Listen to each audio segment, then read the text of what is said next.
Thanks for joining us, everyone. We're here today with Michael Ashford, host of The Follow-Up Question, a podcast where he explores the psychology of conflict communication and what it means to have curious conversations that bring us together rather than divide us. Michael is a marketer, a former award-winning journalist, a two-time TEDx speaker, a communications coach, and his work across various platforms has been featured in publications like Men's Health Magazine and Podcast Magazine. You can learn more about all of his work at michaelashford.com. So, Mike, thanks so much for joining us. Brian, it is such a pleasure to be here. Thank you so much for inviting me on. Looking forward to the conversation, sir. Good, good. So what else would you like people to know about you? Oh my gosh. Okay, that's a huge question. My family and I live in Colorado. It's getting to be summertime as we record this, so hiking season is here, which is one of my absolute favorite things to do to get away from it all and recenter myself out in nature. I think some people call it taking a bath in nature or nature bathing. I'm all for that. And yeah, I went to Kansas State University, so I'm a Wildcat through and through. I love my college sports, in particular college football, and yeah, I love communication, Hmm. effective communication. It is just at this point in my life, my life's pursuit professionally. So I didn't touch on this much, but can you talk about your career before you launched your own business? So yeah, I graduated, like I said, from Kansas State, and I went in I went to college as a civil engineering major, and Wow, go go figure, I ended up with a journalism degree. that's a switch. That is a switch. But yeah, I graduated with my journalism degree and went to work as the sports editor at the Emporia Hmm. Gazette in Emporia, Kansas. Oh, goodness. About 20 to 25,000 people in Emporia, home of a Division II university and several different high schools and schools around the area. And yeah, spent a couple years there as the sports editor with a small team. And um, that was some of the best years of my life in terms of my profession. Hmm. Um, because, so many of us think of journalists as the people that we see on TV or the big names at the Washington Post or the New York Times. And we forget that there is a whole cadre of journalism practitioners across the United States working in small towns, working in Unfortunately, not as local. many as there used to be, Yeah, there's unfortunately not. right? And I mean, that's really shrunk. it has, and it breaks my heart. Yeah.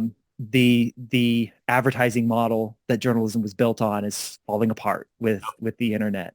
And journalists and newspapers, especially at the local level, were slow to catch up to that, and gave away their product for free online for way too many years. Hmm. Um, um, but when I was that small town reporter, I was I was not only charged with telling the stories of that small town, but I was part of it as well.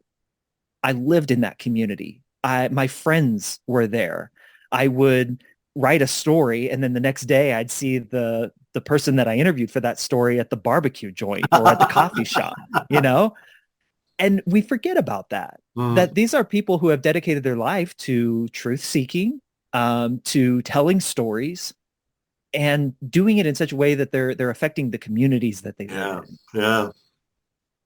And that gets lost, not just in journalism, but in communication as a whole. We are Hmm. so focused on this large global issue or problem, Hmm. and we forget to think about the things that are right there in front of us, the things that we can control, the things that we can see and touch and feel and smell, all the senses.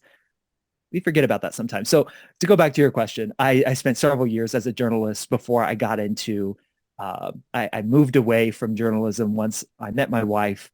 We wanted to have a family. The hours of a journalist and the pay are terrible. And I got into the tech space and into the sales and marketing world, and spent almost the last 15 years as a marketing leader at technology companies, software companies. Which is really fun in and of itself too. I mean, having done Oh that my gosh. myself. I love it. I love it. And I'm in no way, shape, or form like looking to leave or ditch that anytime soon. It's the work that I do with my own site and my podcast is just kind of my side hustle, my very public hobby, if you will. But I love building teams, scaling organizations, growing companies. It's just so much fun to me. Mm-hmm, mm-hmm. So we kind of got in touch through my How to Heal Our Divides business, and we'll get to that in a minute. But I also am launching something called Find Your Next Calling, and so I'm interested in asking you a few questions about that. Of course. One is kind of like, what made you branch out when you started your own freelance business in addition to or above and beyond your day job? I think it was always the pull back to journalism, to be quite honest, Brian. While I left the journalism world and I no longer was a professional, quote unquote, journalist, I still had that itch within me. I still had that draw. I was trained to be that after, like I said, moving away from civil engineering. And it really did strike a chord within my soul, I'll say. Mm-hmm. Telling people stories, asking questions, um, uh, approaching really hairy topics from the mindset of a journalist who wants to seek truth, Mm-hmm. whatever that truth may be. That never went away. And so when the pandemic hit and my wife and I are sitting out just outside this door that you can't see on our couch watching the news one night, watching the protests in the wake of the George Floyd murder in the summer of 2020. And just thinking, for one, flipping back and forth between the different channels to see how they were reporting the protests and just looking at how different that was across even local channels. But then getting this sense like, I don't think this is who we are. Like, yes, this is a moment in time where emotions are high, understandably so. And we seem to be at a tipping point where a lot of people are so frustrated that they don't know what to do. That's all very real, and I don't discount that. But the way to solve the issues and the problems is not setting fire to buildings and not showing up in military grade vehicles to meet violence with violence. I just had that feeling, and my journalistic instincts popped up and said, I need to do the one thing that I think I can do really, really well in this situation, and that's ask people questions. And so I started my podcast. I started my website. That led to my TEDx talks, which led to me helping other folks craft their TEDx speeches and TEDx talks. And yeah, now I do some communication and speaking coaching on the side, and I love it. I love it because my approach to helping other folks craft their talks or their public presentations is very similar to what I do as a journalist. I interview them because we very rarely do we ever get asked deep questions about stuff that we really care about. And that's what I bring to the table for my clients. Very cool. So go back to when you were first starting, your freelance business there. Yeah. I'm sure you had to think about some choices of topic area to focus on, right? So you mentioned like some of the George Floyd things. So you could have focused, for instance, on social justice, as a topical area, or you could have focused on sports since that was, one of your earlier, kind of careers, or, you could have focused on like healing divides and the social issues, political issues, and all kinds of different areas, right? So how did you think about choosing amongst the landscape of who you want to interview and where you want to focus, your work? I did what everyone tells you not to do, Brian, and I went really wide. Did you really? Wow. I didn't focus too much at first. And I'll explain why I say at first. I just came at it with this idea that if we heard people's stories, if we heard really interesting stories from people that had stories to tell, and I believe that everyone has a story to tell, that within that search, within that exploration of people's stories, that we could come to find some semblance of common ground. The more we understand each other, the more we hear the more we get beyond the cliches and like the social media posts of someone's life and get them to actually dive into the makeup of their experiences and how they came to their beliefs and their ideologies and what's been true in their life that they would have the perspective that they have. I just had this theory that the more I did that, the more I talked to people from all walks of life and shared their stories, dug into those stories, we would see that we're more connected, we're more similar in a lot of ways than not, than I think a lot of us are feeling right now, that we're all very different from the people that we see as other. Mm-hmm. What I found, Brian, is that leading with that message of common ground and how to find it with people that you disagree with, that's really hard to get people to pay attention to that. Because at first blush, we don't want it. We don't want it. It feels too dangerous. Yeah. It feels too vulnerable. It feels too exposing. It feels morally dissatisfying to say, I don't agree with that person. I don't like them. Why would I try to find common ground with them? So what I've done is I've backed it out a little bit more. And now I'm just trying to teach people, how do you communicate well when disagreements do exist? How do you bridge gaps? How do you bridge ideological divides to co-create something better, to bring about action rather than just this bantering back and forth that never solves anything? I think in doing that, if I can teach you how to have conflict and do it constructively and communicate through that, I think it's almost a Trojan horse way of introducing the concept of common ground. Interesting. When I launched How to Heal Or Advise, I sent some of the same kind of pushback too. Yeah. You know, there's a lot of people didn't want that. They don't want They wanted to stay in their tribes, right? You know, in their own ideological silo. So it's interesting that you perceive that as well. Yeah, it's fascinating. It's fascinating because once people do get exposed to the intricacies and the nuance and the complexities of quote unquote the other side, those barriers do come down. But getting them to that place where they're ready to receive rather than always exert upon, that can be really, really challenging. Really, really. So what advice do you have for other people that are thinking about doing a freelance gig, either on the side or as their main vocation? Sure. You know, going back a few years ago, I was actually, you mentioned in my bio, I was featured in Men's Health. That was for another side business that I had run for several years, which was an online personal training business, fitness coaching. And I had built up, my podcast through that, which was called the Fit Dad Fitness Podcast, which had achieved what everybody wants to achieve with their podcast, which is fully monetized, fully supported through advertisers and sponsors. It was the largest, longest running podcast in that space. And it was because my business was called Fit Dad Fitness. I did what I knew really well and that I did well, which was speak to my audience, which was fathers who wanted a no nonsense way to approach their fitness, to get away from all the 22-year-old fitness bros telling them no excuses and just do it. Something that, a 35-year-old, 40-year-old father of two, we've got excuses.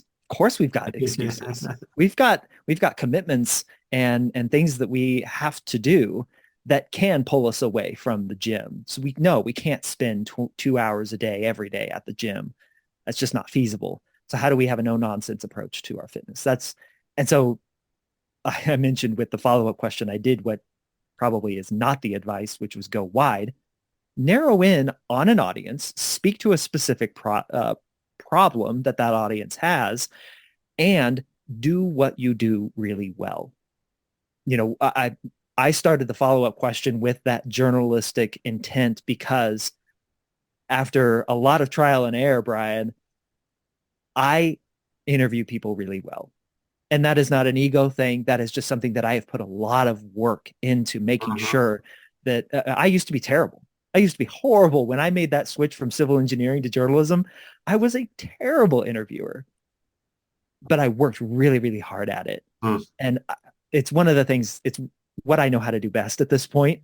mm, And so do something that you do well, not always something that you love to do.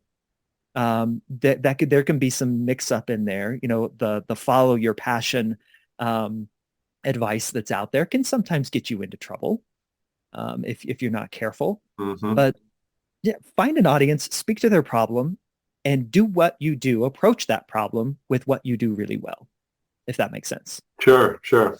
So one more question kind of on the freelance gig aspect of Yeah, yeah, yeah. um, how do you balance between your day job, your freelance work, your family, other commitments I'm sure you have? um, my answer may be unsatisfactory to some people. I have an intense amount of energy, Brian, and this is how I get it all out. I, I am blessed to have an employer that is supportive and understands that this is my hobby. In effect, so what you see publicly from me is not me trying to like go and circumvent my job, but it is just the things that I enjoy doing. This is my hobby. Podcasting and helping people, coaching people, is something that I really, really enjoy doing. And it just happens to be very public in nature. It would be no different than if I spent, every waking moment out on a golf course. After work, I would go golf for, 3 hours perhaps. Same idea. I just happen to do do mine very publicly. I get up early. I exercise. I think that contributes to my energy. I work on one thing at a time. So I'm efficient in that. If I get my full-time job when I'm there, I'm in it, I get that work done. And that gives me time outside of those hours to do the other things, to Mhm, cook, mhm. to go on hiking, to, have fun with the family, to involve them in those things that I enjoy as well. I don't just go on hikes by myself all the time. I bring the family along so that we can spend that time together. And yeah, I love it. So I work really, really hard at it. Good for you. Good for you. So let's go back to your podcast. You describe it as exploring the psychology of conflict communication. What does that mean? Well, as I described earlier, after I had done quite a few interviews, and let's say that it, probably happened around interview 60 or 70 of the show, and now we're in the hundreds, a lot of patterns started to come up in the interviews that I was doing. And, understandably, when you're talking about finding common ground, a lot of the issues tend to trend political for sure. So I was having a lot of these political interviews, a lot of left-right conversations, a lot of social issues from a diverse background of people. But no matter where these folks stood on the political spectrum or in regards to whatever political or social issue that we were talking about, the same types of patterns started to repeat themselves. And one of the things that I'm very interested in is what happens in that moment of self-reflection, or what gets someone to the moment of self-reflection where they begin to deeply question themselves internally. Not that they believe that they are wrong, and not saying that anybody is wrong for their deeply held beliefs. But I find it fascinating when someone gets to the level of comfort with themselves and what they believe that they begin to question themselves and how they came to those beliefs, and who influenced those beliefs. Hmm. One of the questions I ask is, the first time you ever stated your political beliefs, and I can think back to probably I'm 13, 14 years old the first time that happened to me. Whose beliefs was it? Was it your own, or was that influenced by your mom, your dad, your grandfather, your teachers? Like, whose beliefs were those? Like, let's explore that a little bit more. And out of those moments of self-reflection, I noticed this pattern happening with people who were best equipped and most able to have really deeply uncomfortable conversations. It started with that moment of self-reflection where they began to question their own beliefs. Hmm. Again, not saying that they're wrong. They just question them. They ask questions of themselves. Then in doing that, they start to get curious about others and they start to ask questions about others. They're still in their minds, but all of a sudden they're like, well, if that's my belief, if that's how I came to my conclusions about this issue, why does that person believe differently than me? What in the world could be true in their life that they would think so drastically different than me? We even maybe grew up in the same family and they think this way and I think this way. Why? Hmm. And then we follow that curiosity to go ask questions of others, to take that vulnerability, to take that self-reflection and introspection that we've done on ourselves and about others and go seek out answers to those questions about what may be true for someone else. And that is setting aside this massive ego that we all have, that we are correct and right, and that we came to our beliefs nobly and in the good way, setting that aside to go and we come up with this question of if there are things that I could be wrong about, I want to know what those are. And so I go and That's a seek very out, important thing for people to ask, isn't it? yeah, because that admits that you don't know everything. Yeah, yeah, And none of us do. of course. So that's the process that I call that's the stakes of what I call the psychology of conflict communication, that you go through this process of questioning yourself, asking questions about others, and then finally going asking questions of others so that you get a fuller picture to actually solve the problem, to co-create a new solution to a problem that may have never existed before. And when you say solve the problem, I mean, is that referring to making changes in your own life? How do you view that? It could be. It could be. You know, one of the questions that I love asking that I'm exploring in the book that I'm writing right now, asking the question, do you believe people can change? Tells me so much about you as a person and your willingness to step into vulnerability and discomfort. Because if I ask that question of you, Brian, do you believe people can change? If your answer is no, people cannot change, how are you going to approach conflict? You're going to try and force With people a to change. hammer. You're going to try and bring out the hammer. Exactly. And what do we see happening over and over and over again these days over important, big, hairy, complex, nuanced issues? People bringing out the hammer to try and force change upon others. Mm-hmm. Now, what's interesting is anyone that I have ever asked that question of, do you believe people can change? 100% of the time, people tell me that yes, they believe people can change. In fact, I get answers like, I believe it is a human right to change. I believe that it is our responsibility as humans to change. So there's a deep, deep yearning of the heart when it comes to our belief that people can change. So if you believe people can change, then you got to start asking the questions of why and how. Why do people change? And what does it look like? Well, it's not going to be because someone forced them to with the hammer that you just mentioned, Brian, but it's going to be because they were given the space by someone else who got curious about their life.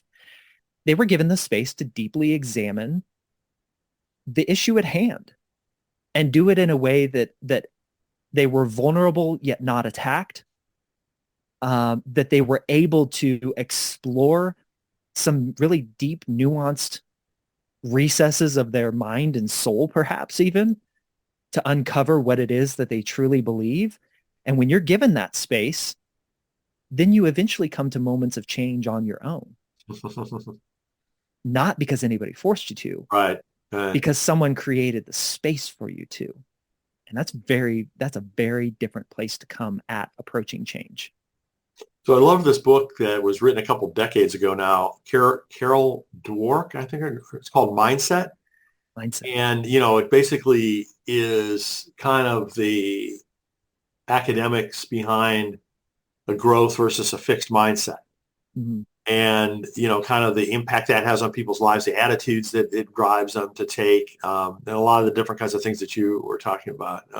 I found that to be very helpful on that. I'll have to look it up. I love reading books.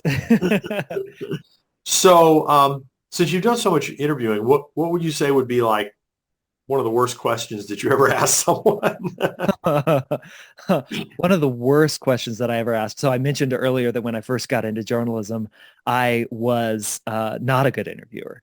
I would not listen. I wouldn't really ask follow-up questions. I would write down my questions beforehand to the T, and I would never deviate from them whatsoever. So this happened at a Kansas State football press conference. I was doing a story on one of the student athletes for Kansas State. He was a high level, all conference tight end for the football team. He was also an academic All-American, and he was a husband and a father. So he had a Wow. full plate. Yeah. Yeah, full plate. Well, somewhere in my research and in my notes, I had written down that his wife was pregnant with their second child. So I start the interview with Brian, and I have my notes in hand, my little reporter's notebook, and I get to the question. So how do you think life is going to change with baby number 2 on the way? he looked at me. His eyes got real wide. He was quiet for a second. You could kind of see his face then start to scrunch as he processed my words. And he's like, do you know something I don't? And Brian, like my world just like sank in Oh on me. man. I could not get out of that fast enough. But needless to say, his wife was not pregnant with his second child. I don't know where I got that information. Through artificial intelligence, right? It was a Yeah, hallucination. this was years before AI came along. But oh my gosh, I say it's the worst question that I ever asked, not because I mean it was harmless in the grand scheme of things, and I wrote the story, and the story turned out really well. But it was an illustration of just like how assumptions can go awry. Mhm. Um, that was the question that forced me to be a better interviewer, to Mhm. really work on my interviewing, because I was so embarrassed. I had made assumptions. I had gone in thinking I already knew the answer to that interview and to that question. I was kind of just asking questions to fill in the gaps in the same way that these days a lot of us ask questions as weapons to make our point Mhm. rather than to actually be curious about someone else. That question, I love it now. I love the example that it gives. It's a lighthearted example of just when we go in thinking we know the answer, we can get real burned. So on the other side, what about the best question that you've ever asked? Oh, one of my favorite questions that I ever asked. So there is a voice coach, a Hollywood voice coach. Her name is Denise Woods. And she wrote a book called The Power of Voice. And it's all about how to use your voice to overcome your internal trauma, Hmm. how to actually speak clearly and with authority and confidently using your voice. And so she wrote this great book. I loved it. It was fascinating read. Had exercises on voice lessons that you can do that I still perform to this day right before I get on a podcast like this one. But stuck about 3/4 of the way through the book, just 2 paragraphs, she threw in a couple sentences here and there about listening Hmm. and about how important listening is to dialogue and to the eventual projection of your voice. And it was such a stray from the rest of the book that it was one of those moments that made me stop and go, why did she put this in there? Because when I'm an interviewer and when I'm interviewing people, I'm constantly looking for patterns and anomalies.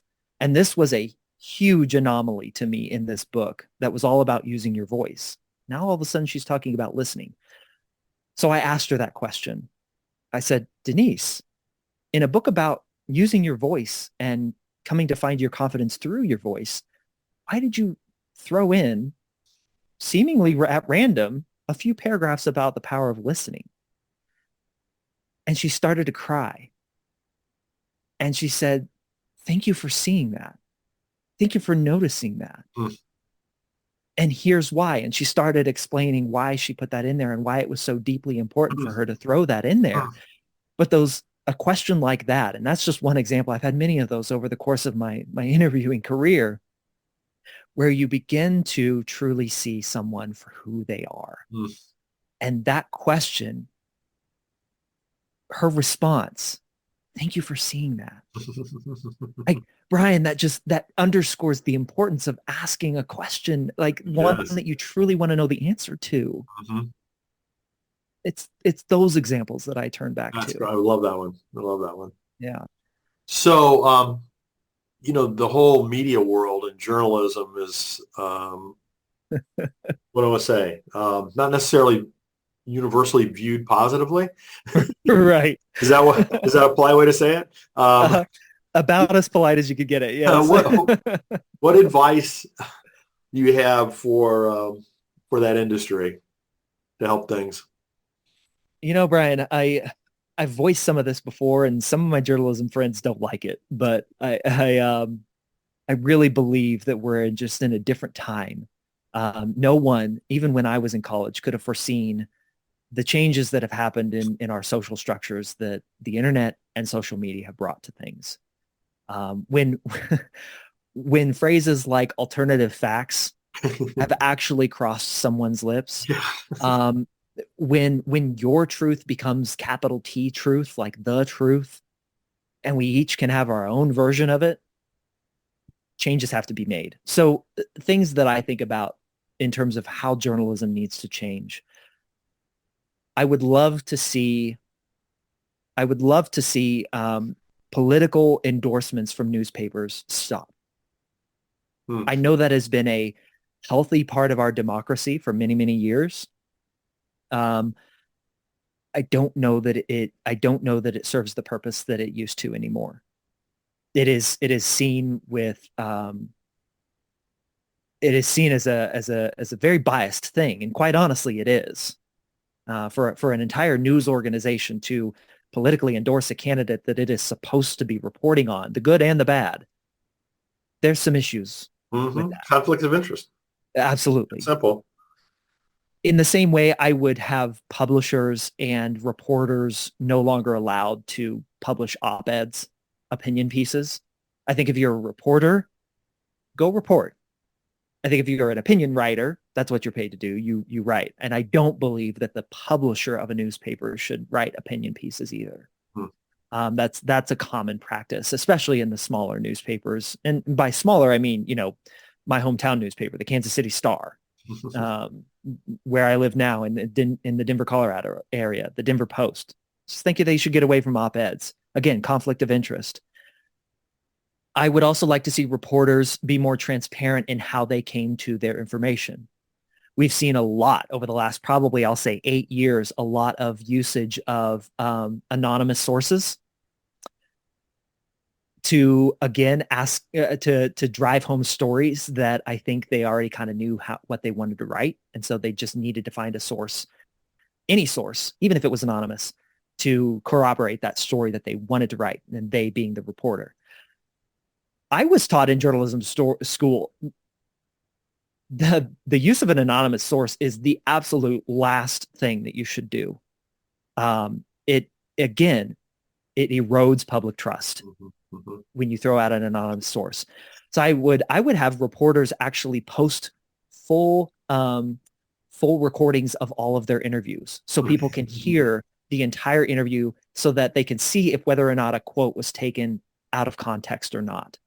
That a reporter wasn't mixing and mashing different quotes to make it seem like the interview. I know reporters do this to make it seem like the subject said something that either went against or for the story that they were reporting on.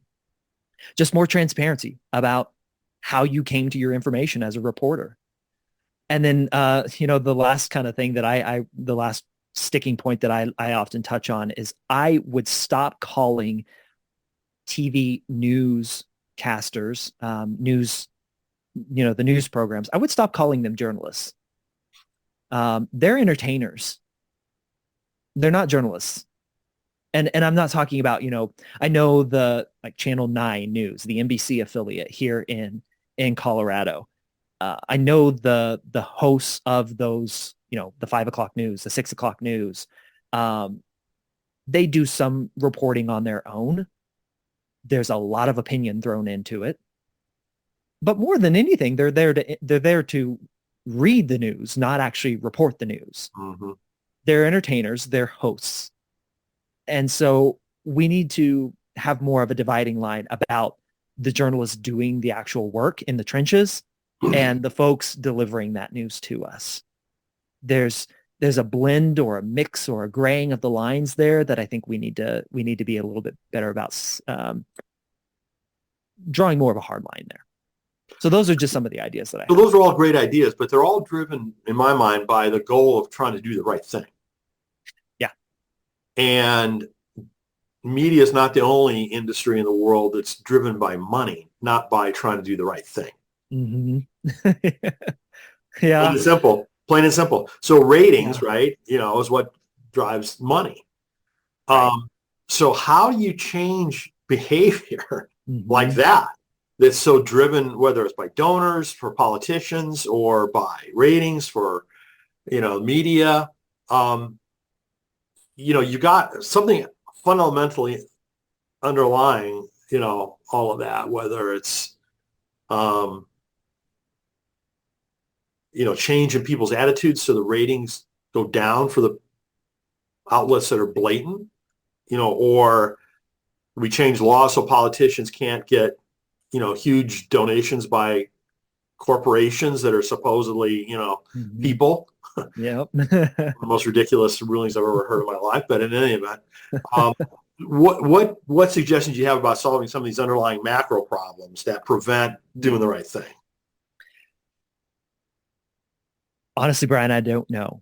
You're talking about fixing the money problem of journalism, and that's been a problem for a long time. Is how do you separate the financial interests of either advertisers or a big thing these days is philanthropists getting involved in media and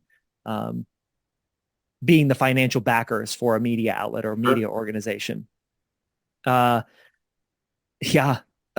There's talk of government funding for newspapers and doing away with the advertising model. I don't know, unless it is a fully subscriber supported model, a lot of different a lot of different ways to solve that fall apart in my mind. But even if it's subscriber supported, that just rewards me for being tribal. Right. Right. You're going to go where they say my tribe. I'm just going to get them to pump money. And, I know. I don't know the subscriber, is the right. I don't pretend to have the right answer either. Yeah. You're closer to this industry than I am. So I wanted to ask you about that. I am. So there's a secondary outlet here in the Colorado, in the Denver, Colorado area called the Colorado Sun. And it is kind of philanthropist, grant, subscriber funded, no advertising, at least from what I can tell, where the model is you can get all of their content for free. But if you want to support good journalism and transparent journalism, they do a lot of the things that I discussed earlier, then this is the news outlet for you. And they have gained substantial market share over, for instance, the Denver Post, which is a private equity backed or a private equity held newspaper outlet right now here in the Denver area, Denver, Colorado area. And I like that model more. It has its flaws. And I don't know if it is the end all be all for everyone. I also look at a news organization like Axios that, again, it's a free and open model. They've got some advertising backing and some venture capital backing invested in it. But I like that they take the narrative out of it And if you go to an Axios story, it is like bullet points of information rather than the Mhm. full narrative. That's interesting. That's an interesting way to do it too. Are you familiar with the 1440? The daily And email newsletter that's kind of getting a lot of credit in the same vein as what you're describing for Axios. yeah, Being, I have being heard of it. I've not non-biased, you know. subscribed. Yeah. Yeah, it's I also think it's interesting to go to publications like in the UK and see how Yeah, they're yeah. I just reporting did on think, us. yeah, absolutely. I think it's valuable to have, outside eyes and ears, that Yeah. are not as well, whatever. Yeah.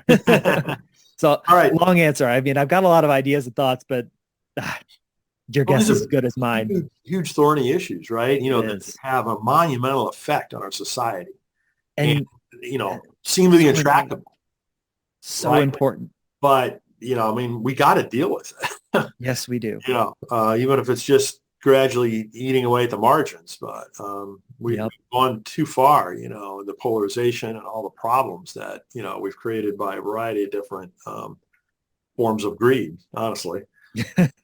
No argument for me out of that. Well, Michael, I really appreciate you joining us, and congratulations on your podcast and all Thank of you, the Brian. other fantastic work that you're doing. Maybe could you tell us a little bit more about your new book? You mentioned that you're working on a book. Yes, sir. I'm hopeful to get it out this fall, the fall of 2023. It is called Can I Ask a Question? There you Appropriately. go. Good. And it's diving into a little bit what we talked about earlier, the psychology of conflict communication, walking you through that process of what it looks like in practice to ask questions of yourself, ask questions about others, and ask questions of others, all in a pursuit of this question of how do we bring about change Hmm. and why? Why do we want to bring about change? And I'll kind of give you a little bit of a sneak peek into the answer there, which is I believe we all want, I believe we want peace. And this is what my second Hmm. TEDx talk was about, being a peacemaker versus a peacekeeper. Hmm. We all want peace in our lives. However we define that. There's this drive and this desire to want peace. Now, whether that peace is contrived and cut off from the rest of the world through isolating yourself from things that are difficult, like a peacekeeper might do, or whether that peace is real, where you lean into uncomfortable situations and conversations because you know that pushing through it actually creates real peace. That's a peacemaker's mentality. And so that, I believe, is why we want to do all this stuff. Why do we want to learn and understand the psychology of conflict communication and understand why people change? So we can actually have some real stinking peace in Hmm. our lives. Hmm. Very cool. Well, let's circle back when the book is about to launch, Yes, and we'll sir. do another interview specifically around that. Wonderful. I look forward to it, sir. Yeah, well, Michael, thanks again. It's been a great conversation. Please check out Michael's website, michaelashford.com, and you can learn more and keep track of all the great things that Michael's doing.